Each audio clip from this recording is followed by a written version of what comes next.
My name's Anoop Hothi, this is the K1 Anoop YouTube channel, and on this video we have a sit-down interview with Muay Thai Grand Prix and MTK MMA big boss Kieran Keddle, who is a former multiple world Muay Thai champion himself, head coach of Double K Gym, and I oversaw Charlie Peters dethroning, so to speak, Liam Harrison for the UK #1 spot here in the summer.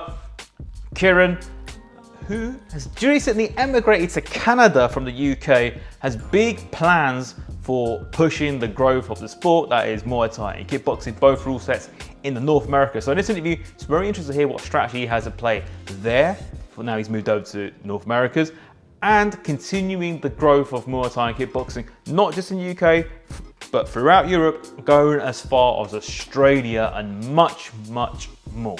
Don't forget to hit the subscribe button for plenty more interviews and films and behind the scenes and mini documentaries, all things kickboxing and MMA. Hadouken! I'm still part of the MTGP team, so our products will grow. We'll bring it over to Canada as well. I'm going to try it, not potentially this year, we'll see at the end of the year, but definitely next year we'll do 2 events. I've already got the venue. That I'm eyeing the venue, shall I say. I went to have a look at it.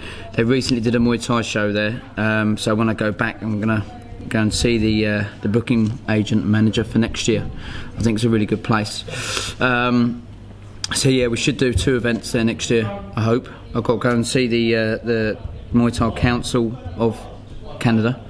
Muay Thai Council, eh? Yeah, they've got a council, like a commission as such, like they do in America as well. I've got to go and see them and just go through how I go about getting a permit. It's very different to England where you can just go and do it, you know. And you just get their approval from all accounts. It should be just an interview meeting, and you know, good luck, because obviously Canada's got actually an abundance of talent. When I did a couple of seminars there, and we had really good turnouts for both of them. It's actually quite surprising how good some of these fights. I was like, how many fights do you have? And they're like, only 1 or 2. And the reason being is they haven't got much opportunities, or promoters find it hard to fly them over. You know, you've got to remember like the size of Canada. So if you from Alberta and you have to fly over to Ottawa, it's still like a 6-7 hour flight. You know, it's literally like going from England to Russia. So yeah, that's what I'm trying to do. Get the Canadian community and fighters, getting them regular fights, and try and create some stars, but also grow MTGP, give opportunities to Europeans to fight in Canada, and then the product itself of MTGP, like I said, is going to Australia next year. So we're literally slowly but surely. If you remember, we had an interview a long time ago. We talked about 3 and 5 year plans, and you know, we're in its 4th year now, I believe, and it's already going to Australia next year. We'll bring it to Canada next year. We've had good cooperations over the past as well. We did our first pay-per-view on the weekend, and that went really well. It's something we'll look into for future events, especially if we've got a big headline fight like that, like we just had. And then we're securing television deals, and looking forward to 2019, really. Obviously, you've been to Canada before. Yep. From what you've seen there previously, and when you compare it to everything over here, yep, what's the differences between the North America scene and the UK/European kickboxing and Muay Thai? Well, where England is, anyway, UK, it's more centralised. So you know, there's shows in Europe, so we're getting coverage from them. Some fighters from England are fighting in Glory. They're going over to Bellator. MMA, of course, is part of that as well. We've got loads of fighters in UFC and Bellator MMA. Boxing scene's huge as well. If you look at Canada, let's not forget Canada is a massive country. It's literally, you could put it over Europe. There's only 33 million people there. England's like 65, 70 million. And Muay Thai, if I'm just going to what I sort of know, Muay Thai and K1 has been a hell of a lot more established over the last 20 years as a sport than in Canada. Canada's sort of been, they've had a couple of gyms, and now they're starting to grow a hell of a lot more, but Canada's been sort of last 5 years it's started to grow. So in terms of shows, for example, England is one step ahead. I plan to change that. Because it's got the crowd over there, an audience. Like they've got some real. I mean, I went to this seminar. I couldn't believe the amount of knowledge these guys have got. I was like, they follow the sport. They're wanting to learn. You know, YouTube's an amazing thing now. Social media is an amazing thing. They know a lot about the fighters. They know a lot about the little tricks that you learn and stuff like that. So they're developing countries. Same with America now. If you look at America, they've actually got loads of Thai trainers there, like quite famous names. Yong Sanang, Saxon over there as well. But it seems to be not many fighters. But actually the gyms are packed, but it's opportunities. But they're slowly starting to bring shows over there, more and more shows. You know, Glory's over there, obviously Lion Fight's there, got Triumphant there, haven't you? So there's more shows happening. Look at America's Hollywood, isn't it? Yeah. It's media capital of the world. And the fighters get exposure. But do you know what, though? I've noticed even when I went to K1 in America several years ago, all the fighters seemed to be media trained. Or media savvy, we should say. Media not savvy. Media trained. Okay, yeah, media savvy. So they have answers for things. They know how to play things. They play the game. Yeah, but you know, and also, but the journalists over there was an abundance of them for all different types of magazines. So media outlet in America is second to none. You know, I think if you've got a star in, like for example, UFC, if they're American, the chances are they're going to be 10 times as popular. Then saying that, you know, Conor McGregor played it, didn't he? He got the American Irish involved. Yeah. Obviously got the whole of his country behind him, and he played on that. He knew how to do it. So I know what you're saying completely, but I should have gone into boxing. I should have copied Coogan. Yeah. It is. Look, listen, the whole of America is different. How they.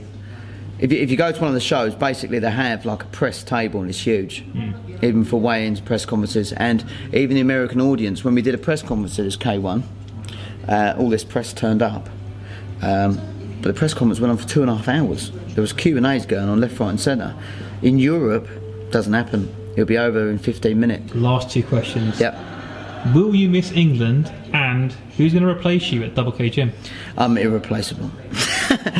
Listen, after that weekend as well, you know, there's no doubt I'm going to miss nights like that. There's no denying. There's absolutely no denying. But the whole thing behind it is just life. I want to give myself a bit of a life too. And even if it's just a step back for a couple of years, like I've always said, you never know what's going to happen. I might be back after a couple of years. I might be back after 2 months. Who knows? But I've got to give it a try, especially, like I said, I've always looked at the future and what's happening. And I think where we live is very crammed and very busy. And I want to take my kids away from that. I want them to go there and enjoy some life, you know, and not just sitting behind a phone or a computer game, you know. Because it's kind of semi-urban, semi-rural. Because you don't want to go out because you're worried about being stabbed or something, you know. You mentioned that, and obviously, like, we've both seen how bad it goes with knife crime on the wrong end of it. Yep. We both had experiences of people, yourself at the old gym. Yep. It was well reported what happened there. You know, me, my younger days, being in fights where I've seen people stabbed up badly. Yeah. And it's just, you know, like over here in the UK, it's getting more and more reported, more and more attention. But when I remember when I was 18, 19, 20, 21, I think to myself, it's like, it was going on then, you know, but it just wasn't getting the coverage. Yeah, look, it was going on then, there's no denying it. But, like we talked about, social media again, it's just, it makes it more apparent that is here. But also social media, or is the news agencies abusing social media to fearmonger? Both. And then on top of it is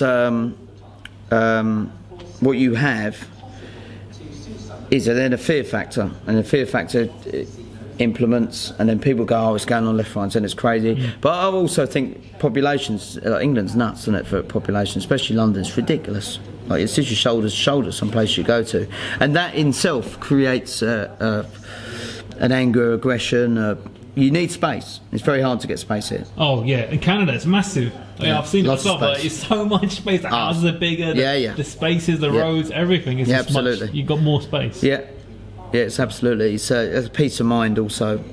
Yeah. Maybe too much peace of mind. I'd be like, I come back. But it's like, you know, like it's kind of into mindset. So I'd be like, you've got everything. You made the sacrifices you needed to. Yep. You've got to where you want to be to carry on even further for longer. So you can make this transition, isn't it? I mean, Yeah, look.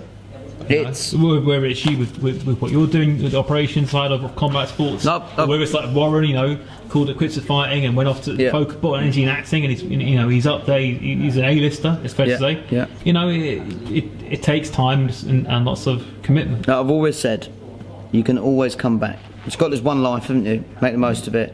And like I said, if it fails, I'll just come back. Cool. Good luck. I'm sure it won't. I'm sure it'll only get better and better. Of course. Thanks again for your time. No worries, mate. Cheers.